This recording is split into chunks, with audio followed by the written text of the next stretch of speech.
Imagine a safe place to have candid conversations about all things business as a confident Christian woman coach and CEO. Imagine a safe place to share, connect, grow, build as you unlock what's inside you. A confident Christian woman coach and CEO to clarify your specific mission, message, mandate, mantle to market. Imagine a safe place to learn how to develop a business blueprint, lay a firm foundation with business structure, policies, procedures, service, and product development that builds the business framework and construction. Welcome to Confident Woman Incubator PODCAST. I am your host, Coach Doreen Lettsome Reid, certified business coach to confident Christian women coaches.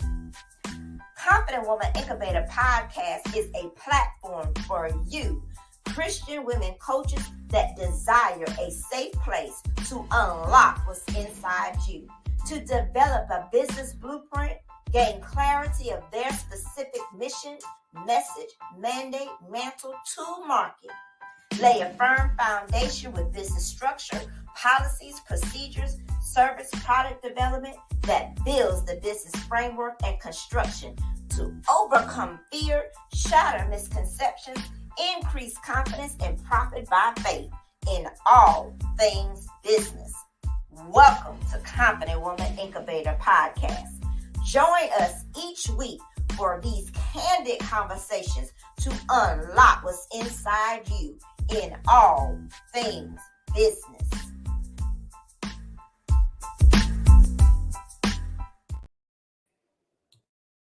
Well, good afternoon, good evening, good morning from all parts of the world. We welcome you to Confident Woman Incubator Podcast. I am your host, Dr. Doreen Lettsome Reid, and we are right here with you today to share, connect, and grow and give you some keys to unlock what's inside you. Confident Christian women in business, confident Christian women coaches. You're going to get those keys to unlock what's inside you in all things business.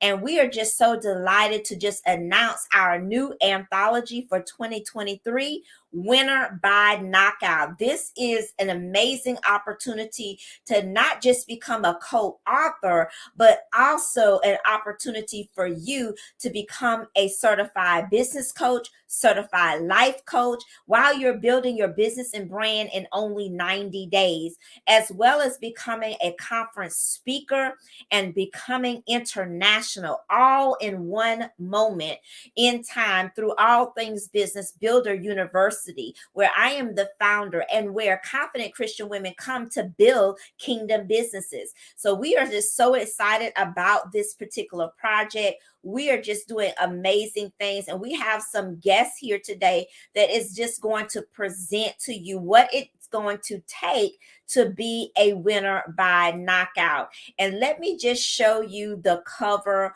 while I am just going to just blow your mind right here with our amazing cover. Look at this. Isn't this beautiful? Calling authors, speakers, coaches, winner by knockout, anthology, conference, and coaching certification. So not only are you telling and sharing your story, you get the opportunity to tell his story because it's all for the fame of him. And what we're doing is knocking out the forces of darkness to advance the kingdom of God in all things business. And we want you to be a part. But first, we're going to bring out our guests to just talk about what does it take to become a winner by knockout. And I have none other than Eric the Great here with me. I tell you, you can't get no greater than a green beret. Yes, ladies, I didn't come to play. I went and got the best, literally of the best. And then I have here Bishop Joseph Edge with me.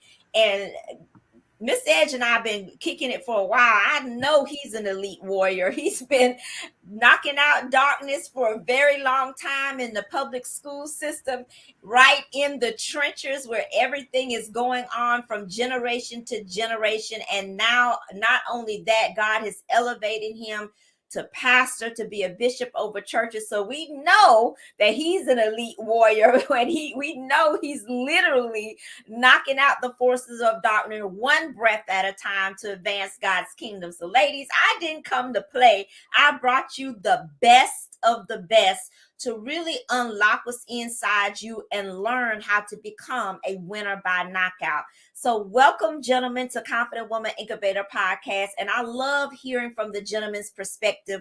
So, Eric, we want to start with you. Just first tell us a little bit about who you are. And my God, just saying the word Green Beret is mind-blowing. Thank you so much for being here. Hey, how y'all doing? Well, my name's Eric Jones. I just turned 29 years old 2 weeks ago. From Birmingham, Alabama. I'm currently in Louisville, Kentucky. I did 8 years in the military. I got out 2 years ago. I got medically retired, but I also own a podcast.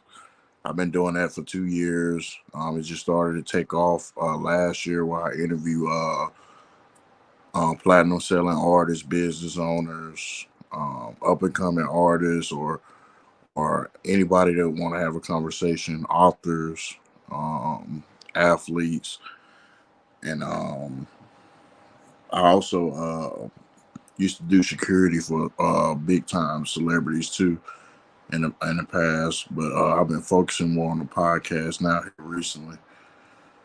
And I've been in Louisville for going on 3 years. I moved here when I got out the military, and I just been doing a podcast thing here and just going to work, things like that.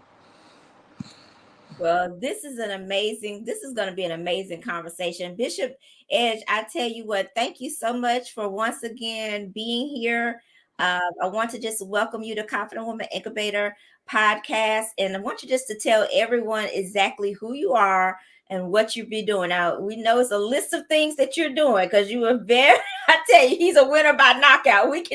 I'm telling you, this man didn't come to play. As I said, we worked together in the trenches for a while.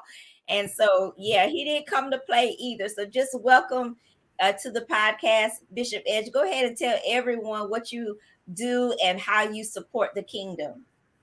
Well, first of all, I love God. I love his word. I love his people. I love his presence. And those are the keys to success. Love God, love his word, and love his presence. By profession, Brother Eric is a Green Beret. I consider myself as a paratrooper because, paratroopers, they have to jump and they don't know where they're going to land. So every day I jump, supposedly going to teach third grade, but I don't know what's going to pop off. Really? So by trade, I'm an elementary education teacher. I teach math and science to a bunch of third graders. I'm married. I have 2 daughters. One is actually in the military station at Fort Drum, New York, and my youngest is 7 years of age, and she's in the 2nd grade. I've been married 22 years. This June will be 23 years. In 2008, the Lord gave us a word around May of 2008 and told us we had to come to Jacksonville. And I obeyed that word, came in August of 2008 and have been here. We planted a work that December of 2008, and we are in January 2023, and we're still going strong. That moved from one church to covering, I think I'm responsible. I have maybe 8 churches that I'm responsible for at the moment. And then I'm constantly getting calls. So that number is constantly growing. And so here we are, and we just doing what we do to trying to help advance the kingdom of God. Kingdoms of this Now, world have become the kingdoms of our God and of his Christ. All right, go ahead. now, Mr. Edge, to me, you gonna always be Mr. Edge. I'm sorry. Yes, ma'am. That's just how you all, Mr. Edge, Miss Alice, Miss Beret, y'all in my heart. So I'm still here, clinging to good people because it's hard to find good people. That's the And truth. Mr. Edge, I think you said we've been knowing each other. All of us been connected about 15 years. So you Okay. hold on to God. Jesus said, "Who was that touched my garment?" That woman did not let go. Like, give me this power because I ain't letting go. Right. So here I am, Dr. Doreen, which I wasn't when they first met me. I'm still holding on to the garment, saying, "Can I just get a little bit of this power?" Right. Amen. Because when you are in the trenches, as you and I have served, and Eric, the landmines, I don't even can't even imagine what was that like as a soldier. We have the landmines of listen, public school system is no joke. And for you, Mr. Edge, to go from middle school down to third grade, I got to hear about that. That's got to be God, because that's yeah, that was not what he does. And Eric, for you, how did you become a green? I mean, just saying those words out of my mouth to you is such an honor, to be in the presence of greatness. How did that even come about? Well, when I initially joined the military, I came in as a 42 Alpha, a human resource S1 person to update people paperwork and things. And then as I met some of my friends in my first duty station when I got the Fort Campbell, start competing with each other in PT and stuff like that. And I just started saying, I'm like, the regular Army just came too easy for me. Like, I was making 300s on a PT test. I was running 5-minute miles. So it was like, I just wanted to challenge myself. So the SF people was going around posts trying to recruit people to try out for selection. They came out unit one day and they had the qualifications. You had to have a certain GT score on your ASVAB and things like that. I already had all that stuff. So I was like, I had talked to the staff sergeant. I was a PFC at the time. I was a private, and I was like, I wanted to try out. So me and two of my buddies, we tried out for it. So there's a lot of people in our unit tried out for it, but only three of them that I knew personally that I hung out with outside of work. But um, a lot of them, we was the only three people that made it. Me and two of my buddies. One of my buddies didn't make it, but it's all good. But you basically go through a 3-4 week selection process where it's basically like another basic training, but it's times 10. They breaking you down. And after you pass that, then you got to go to school for like 2 years and get all these different qualifications and stuff like that. But I know, me personally, I always been like a perfectionist. Like, if I want to be in something, I ain't want to be average. And then plus joining the military, you always have to keep in mind that you got a chance of going overseas.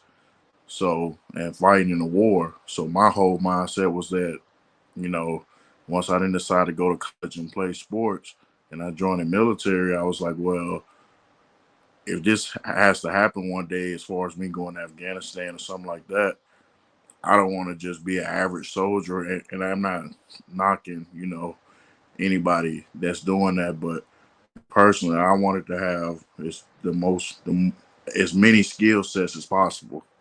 You know what I'm saying? If I was able to challenge myself physically to attain all those skills, as far as, going to airsoft school, jumping out of planes, ranger, all that good stuff, then, that's what I wanted to do.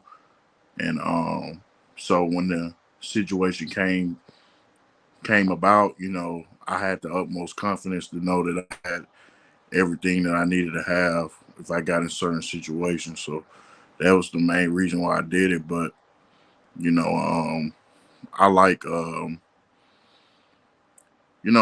used to regret like a lot of stuff about the military, but as I started to get a relationship with God and started to go down the spiritual path, I became more at peace at stuff that I had to do in the military. So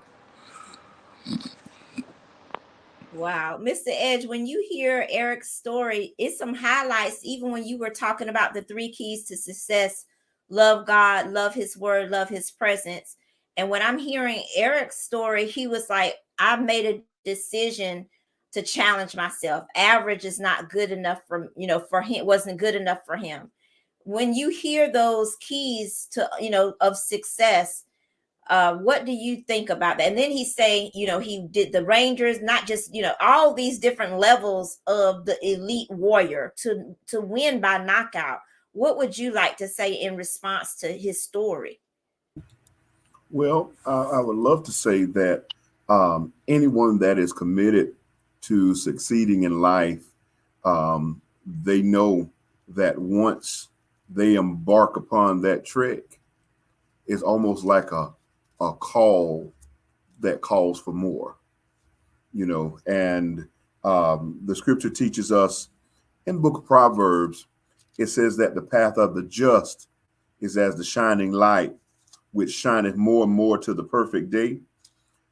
Sometimes it's not evident or even clear at first of what it is that we want to do, want to be, want to become.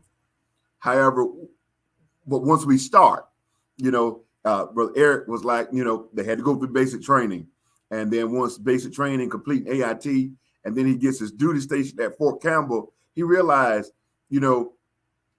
I just don't want this. There's an appetite for more. And when there is an appetite for more, my brothers, my sisters who are watching this, there's nothing that can stop you, because it's almost like you become a bullet train. You become unstoppable. And anything that gets in the way, clum, clum, you're going to run right on over it. And so, but that is because oftentimes when we set out to do that thing, we don't necessarily know what it is. But then when we get that appetite, it is that path of the just is as the shining light. It's almost like when the train goes through that dark tunnel, all you see is darkness on this side. But however, as you press and keep moving forward, the closer you get to coming out on the other side, the closer that light or the larger that beam of light becomes, the closer you get to it. And oftentimes, that's how it is with life and the purpose of God. It doesn't make sense at first, but we obey God. We step out on that word. And as we step out on that word, I don't have a clue. I'm clueless as to what I'm doing. But just like Peter, he stepped out of the boat and stepped on that word and kept walking to Jesus. He didn't even realize he was walking on water until he got close enough to Jesus. And the Bible said when he saw the wind boisterous, he saw the water, the Bible said he began to sink, but he made the cry, Lord, save me. But by that time, he had gotten close enough to Jesus that Jesus was able to reach out and grab him. He didn't even realize the strides that he made to get to Jesus. Oftentimes when we step out in obedience, we don't realize how far we have gone until we realize how long we've been in it. And then it's like, oh my God, I'm really here. That light has become bigger. That light has become more evident. And then it is there oftentimes that we can then make some more precision judgments and be more selective as to what it is that we want to become and what it is that we would like to do in life. It's almost like, and I don't know, how far am I supposed to go in this, but in the Gospel of Mark, I want to say it's chapter 5. The Bible said that after Jesus had spoken to the wind in chapter 4 and spoke to the waves, the Bible said he had those fellows all around him, his disciples, And they didn't really know who he was, because they said, what man is this that even the wind and the sea obey him? But then Jesus says, I have a need to go through the Gadarenes. Even though we're going on the other side, he said, I need to go to the Gadarenes. He gets to the Gadarenes in Gadara and meets a demon-possessed man. The whole sole purpose is not for the demon-possessed man, but you have to keep reading the text to understand what's coming next in chapter 6. He meets a man that's been possessed with demons, that dealt isolation issues, that dealt with the tombs, pain. They bound him with chains, and he often broke them, and that was a sign of demon possession. However, the Bible said when he encounters Jesus, there's a dialogue that goes on, there's a discourse that goes on, and ultimately he gets delivered. But do we understand? Oftentimes, when we experience deliverance is not the stop sign. That's the starting point. And we can master deliverance, but oftentimes we fail at the next step, which is development. Woo, that's hot. And now, I Dr. Reid. I got you, because that is such a good point. A lot of us are trying to get to deliverance. And when we get to deliverance, we stop because we fail to understand that's the key to unlock the development on the inside of you. And I think that's what Eric was saying. Eric was saying, okay, I took the road to military instead of basketball, which he could have been a college student. But for whatever reason, God directed him in this military aspect. And I think what Eric was saying was, okay, well, I started somewhere. And that's another key to this point. As confident Christian women listening to this from a gentleman's perspective, this perspective is the same. We all have to start somewhere. You have to start somewhere, because you never know where that one door is going to unlock to another door. And through these doors, you got to continue to develop. And so that's what I'm hearing Eric did. He did well in all these other tests. And he was like, okay, this is just too easy. I can't stay here. I've got to keep developing. I've got to keep moving. And so a lot of times we're just focused on the deliverance from this problem and that problem and these different problems. And that is not the stopping point to win by knockout. We have to develop. And as you develop, that's how you get your increase. That's how you show your faithfulness. And that's what I believe God is looking for. He's looking for the faithfulness in the midst of the development, in the midst of your deliverance. He's wanting to it wants to determine if you're dependable. So those are like the 3 Ds. He wants to determine if you're dependable, if he can trust you with higher levels. And apparently, Eric, you were entrusted with one of the highest level there is in our country as a Green Beret, as a Ranger. I don't even know what Rangers do, but we know that it's of the elite of the elite. So, Eric, when you're hearing all of these comparisons, and you all have another comparison, did you catch that, Mr. Edge? Both of y'all you're in HR, and he was in HR when he first went into the military. Did y'all catch that connection? So let's just wrap all of this. This is really, really good. The different keys that y'all are bringing out. This is what I'm getting from the conversation. Eric is teaching me a lot, because he says, I'm not going to be average. No disrespect to those that are serving in that capacity, but for him, he had to identify and clarify his specific mission, his message, his mandate, the mantle on his life to get to market. If he did not go through that, do you think he would be talking to platinum artists right now? No. Come on now, y'all getting this? If Mr. Edge, if you didn't come to Marlboro County, one of the poorest, you can give the statistics because that's what you do. I don't do that, but you do that. One of the poorest counties there is in South Carolina. Eric, there was literally a waiting list to be expelled. Literally. Mr. Edge and other 6th grade teachers that I mentioned, we worked together to dissolve the powers of darkness. It was mind-blowing what God did in that school. We witnessed it with our own eyes. He took a few believers that are now still connected, glory be to God, to change generation after generation after generation. And if you think that we got to this point without being faithful back there when no one didn't know our name and we didn't have no credentials and we didn't know if we was coming or going because that school was crazy, you think that if we didn't get developed in the trenches, God wouldn't be able to trust us with now? We have to be developed in the place of obscurity to be proven faithful in the now. Are y'all getting this stuff? We're talking about being a winner by knockout. Eric, I tell you, this conversation is crazy. I'm just, woo, this is just fat. And one thing I like to say too, before we get off here is like, one thing that's in common and one thing that I always ran into in my life is that, you know, I always had people around me, like whether it's social gatherings and stuff like that, but I always been the oddball somehow, like whether, you know, not fitting in or my mindset not of being like I could be cool with somebody, but I know my mindset is not the same as his, and I know I can't hang out with him every day or be around him on a consistent basis. And one thing that I've learned since I've gotten older is that, you know, last year, especially when I went through the roughest part of my life in 2020 after my divorce and stuff like that, and in 2021 in November, I just said, I basically went on a hibernation. I went from November of 2021 all the way to May of 2022, and then nobody hear from me.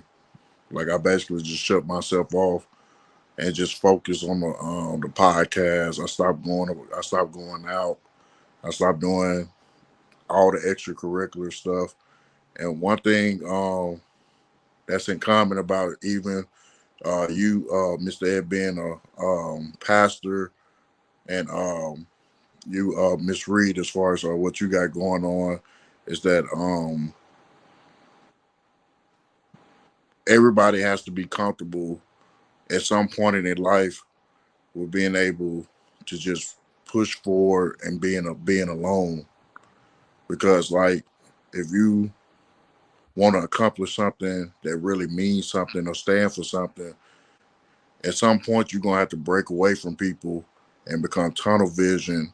No matter any distractions or anything, you can't really care what people say. You know, I had people blowing my phone up, be like, "Oh, well, let's go do this or let's go do that." They'd be like, "Oh," I'd be like, "Nah, I gotta go do this. I gotta put money into this or do a podcast episode." Everybody's, "Oh, why he's doing that? Why he's doing that?" Now, you know, I see people. Now I go to a gathering or something, and the same people, you know, that even I know don't really have positive things to say about me, but they don't have no choice but to respect what I got going on, because I knew how to basically become tunnel vision and just shut everybody off.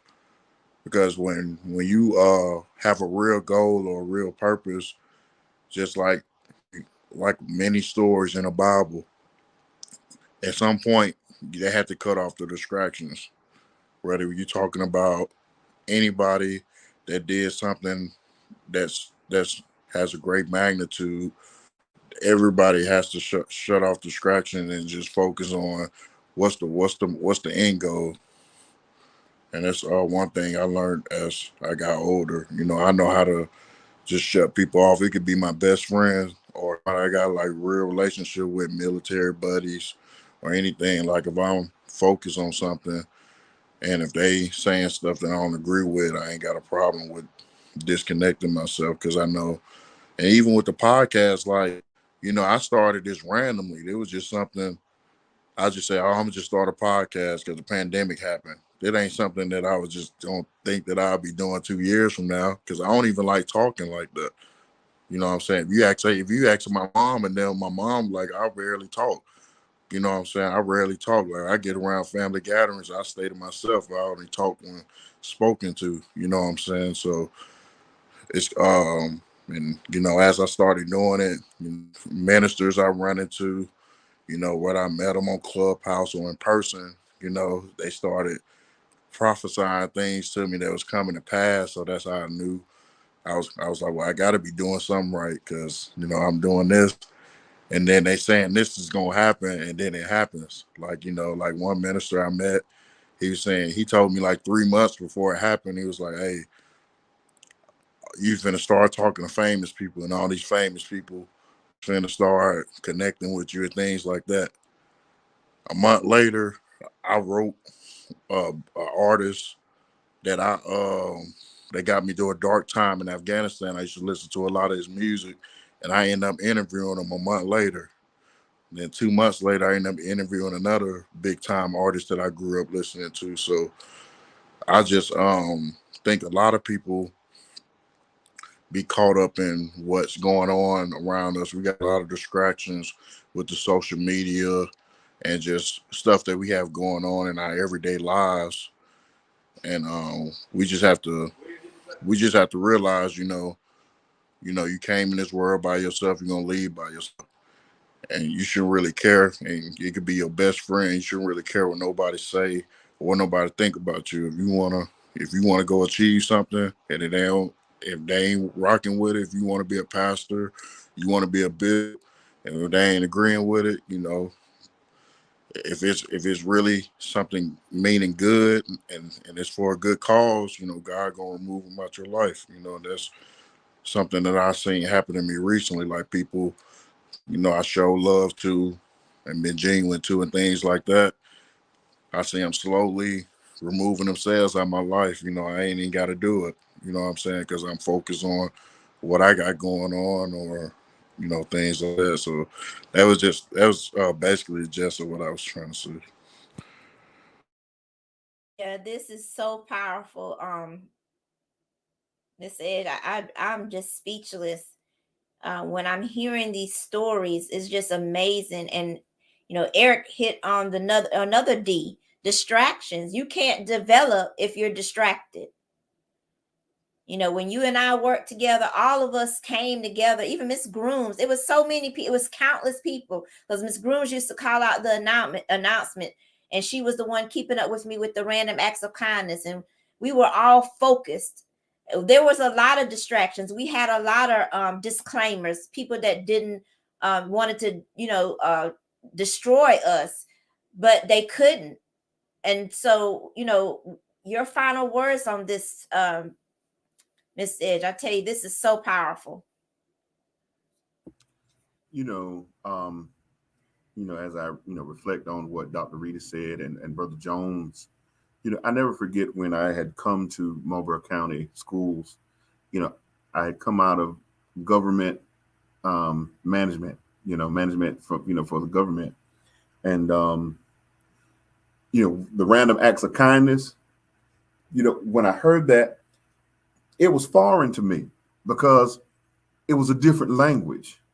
Here we are having to encourage children to do the right things. And a lot of times we just think that right things just come out of us, but right things just don't come out of us. You have to be trained to do right. You have to be instilled to do what is right. And I had to learn the language of education for students. I had spent my life, almost 10 years, in the government sector, managing 2 counties, and I knew black and white. I knew the law that was cut and dry, that was black and white, no gray areas. However, when I dealt with people on a day-to-day basis in that, there had to be an empathy. There had to be sympathy towards what they were going through, because I served dislocated workers, people who had lost their jobs, and then labor market statistics and knowing unemployment budgets. I managed a program that was, I think, $77 million at the time, annually. And having leave that come to the education sector, and then listen to Brother Jones. Now, this is where he blessed me. He says, for the most part, he said after he survived his divorce, he had gone into a dark place. And a lot of times people look at where we are today, but they never know what we had to encounter to be where we are at the present moment. And he said it was out of that dark place, some people that ministered to him. In essence, he said he listened to the music. It ministered to him. It helped him through that dark period. And he reached out to them. He took a chance. That was faith stepping out. And let me tell somebody that may be looking at this, just by having thoughts in your mind and good intentions in your mind, but you don't have a plan written down, you're defeating the purpose. It's not a plan until it's written down. It's not a vision until you write it and people can see it and they can pick it up and run with it. Now, this brother, he took that vision from a dark place. He survived trauma. He survived a divorce. But do you not understand that the prophet Isaiah in 48:10 says, I have chosen thee. I have refined thee, and I refined thee like silver. But this is what he says. I've chosen thee out of the furnace of affliction. I think everybody that's doing anything for God or doing anything in life that's significant, we need to make the disclaimer. And the disclaimer should sound something like this. I suffered to be where I am, but I survived the suffering. And as we understand that we are survivors, that's a knockout punch to enemies of our purpose. That's a knockout punch to enemies that confront us mentally. And we have to have that precision focus to keep moving forward. Dark seasons are going to come. Hard times are going to come. But you can't give up just because they show up. You have to keep moving forward. I never forget, and I close with this. As a little child, we used to travel to Florida, and my mother was terrified. And my daddy would put her behind the wheel, and he told her, she said, no, Joseph, it's raining, and I can't see the road. He said, don't look at the distance. He says, look at the lines on the road. Even though you can't see far, if you pay attention to the lines, you will be all right. Slow down. And he said, but whatever you do, don't stop. You keep driving. He said, because eventually you're going to drive out of this storm. Eventually you're going to drive out of this obscure place. That's what Brother Eric did. That's what Dr. Reid did. That's what I did. We had to deal with life with the hand we were dealt. However, we kept dealing and we kept moving. And even though the change may seem as if it was very insignificant, but to somebody, it changed someone's life. And these are the things that serve as an encouragement, that serves as an impetus, that serves as a motivation to keep moving, even when everything around you is say to stop. And also, just imagine, this is the last thing I'm gonna say. Like, just imagine, for anybody that listen to this, anybody early 20s or about to embark on a career or anything like that is, what you said about the cards you was dealt. So, these the cards I was dealt, just in a short thing, staying house to house, you know what I'm saying, while I was a child. Last year of high school, no adult supervision. So I had to stay disciplined enough to graduate high school, my senior year of high school, because I had no adult supervision. Then, I ran across my dad, stayed with him till I joined the military, Also, going through ups and downs in the military, where I come from, the politics of the military, or, when I went through a divorce and lost everything, lost $30,000 in 6 months, car got repossessed.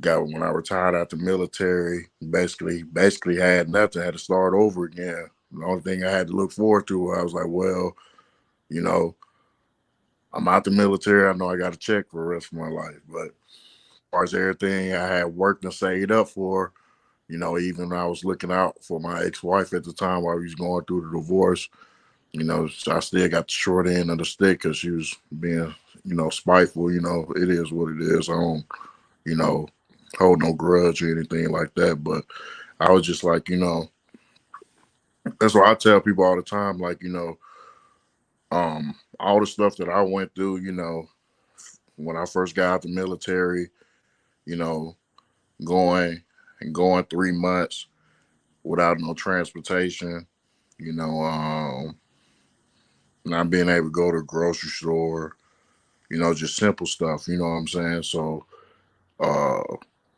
when I reflect back on things like that, and that's one of the reasons I wanted to write a book because, I always the underdog always reflect with me in life. Like, it's always good when a person, anybody can perform good. If somebody say, hey, I give you a stable house, home, you're gonna get all three meals every day.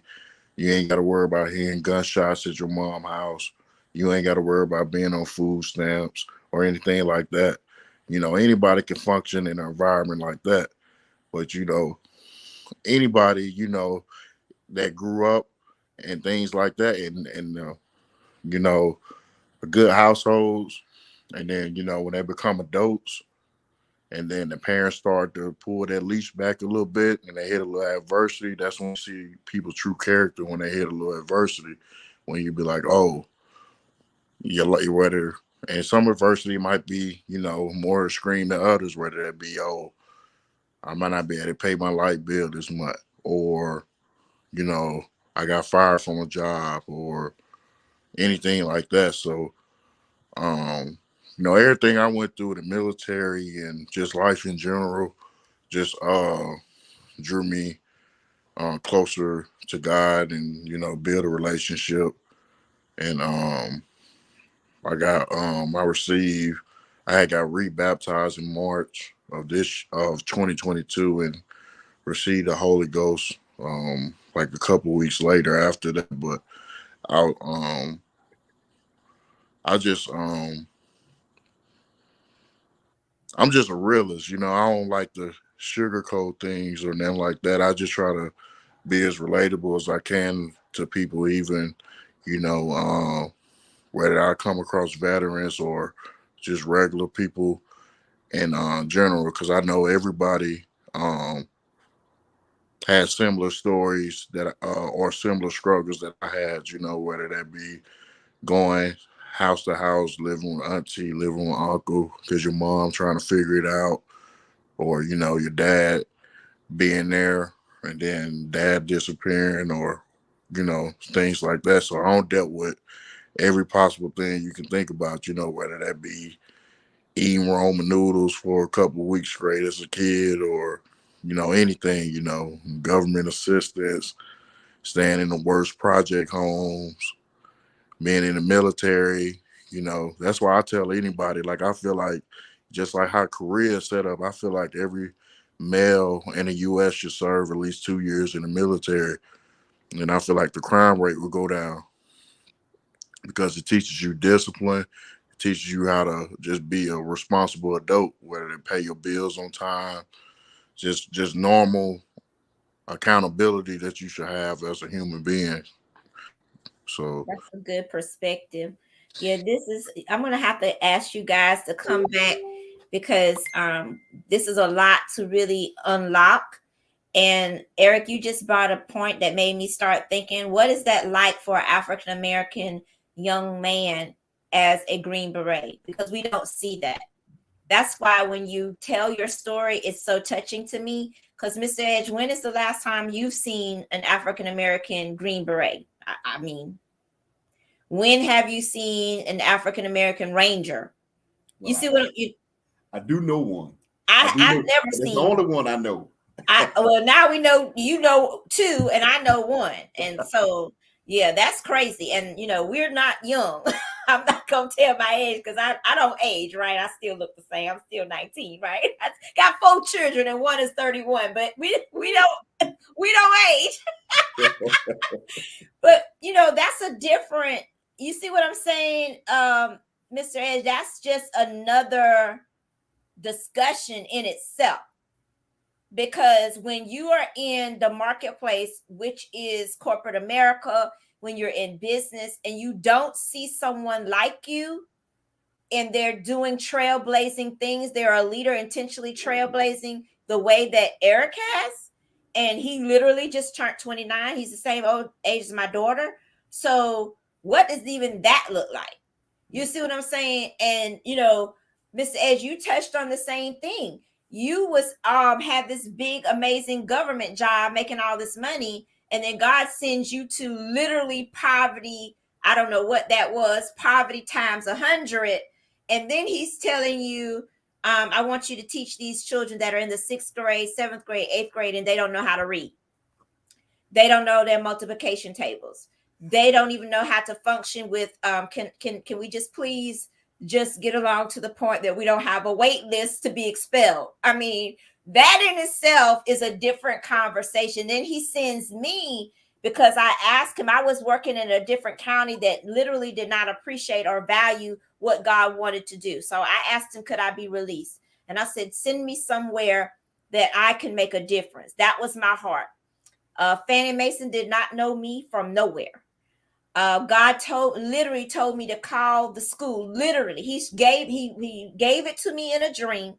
He said, in the next morning, I want you to call the school, and they need help. I want you to go and make yourself available. That time we were doing pack testing. They had no monitors. They had no proctors. I went for the entire week for free. God has a way of using me for free. I served a whole year in another county for free, and that's how he bought my house. So I've learned that, literally that year I served literally for free. I did not get paid because I was under attack as usual. And they didn't like me, all that. But I kept serving for free. God said, go. And the next year he bought my husband and I this house that we're living in now. So we have a lot of things to unpack when you're talking about adversity, when you're talking about being a leader intentionally trailblazing, when you're talking about being a winner by knockout, because we don't see African American men with that type of commitment that Eric is talking about. And for you, Mr. Edge, you left a place of wealth, just like Moses, to go serve basically what we would consider slavery, because we weren't making any money. I don't even know how we ate, but yeah, it was that bad. So, and now you went to Florida at the same time I did in 2008. He released me in 2008. He released you in 2008. I think that's phenomenon right there to do what I'm doing now. And, you had to start a work from scratch there too. So it's just a lot to unpack. Would you gentlemen be willing to consider to continue to work with me, to help me? I need help advancing the kingdom. You gentlemen are providing some perspectives that need to be discussed for those that are listening and connected on a global level, because this is some serious stuff that we have to deal with to really get clear on how to advance the kingdom. If we're not clear on how to do that, then it's not going to be advanced. What do you guys think? Yeah, absolutely. And also, Mr. Ed, I always looked at pastors as being like the ultimate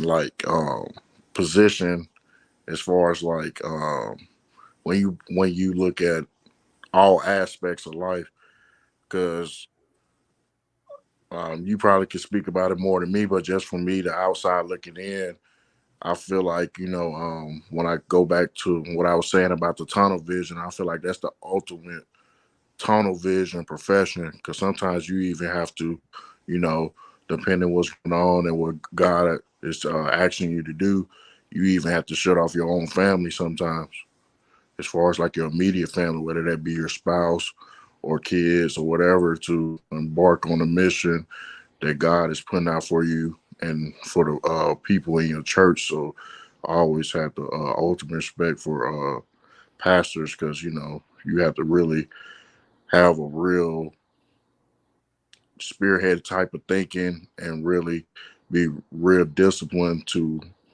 be able to navigate, whether that be shutting people off or being able to, multitask and things like that. Yeah, that's a really good point. So it's a lot of leadership skills here and leadership development here to really unpack. But gentlemen, I want everyone to just know we're going to follow up with our clubhouse on tonight from 7:30 to 8:30, Confident Woman Incubator Clubhouse. Please follow me at Doreen.l Reid. We're going to have some fun. We're going to have our phenomenal. It's time for fresh oil for our businesses. So come into the clubhouse. Let's get these more keys to unlock what's inside you from a different perspective. We'll have our panelists of top influencer women in business. And so just come to the Confident Woman Incubator Clubhouse tonight from 7:30 p.m. to 8:30 p.m. And we will see you soon. Gentlemen, I'm so glad that I connected you guys. Y'all stay connected. Mr. Edge, I highly recommend that you stay connected to Eric. Apparently, God has y'all with all these similarities for a reason. And I'm always gonna be connected, so you can't get rid of me. I'm here. Absolutely. We're gonna go ahead and sign off. Y'all have a great week, and y'all know what to do. Drop it in the comment. # the Confident Woman. We'll see you next week.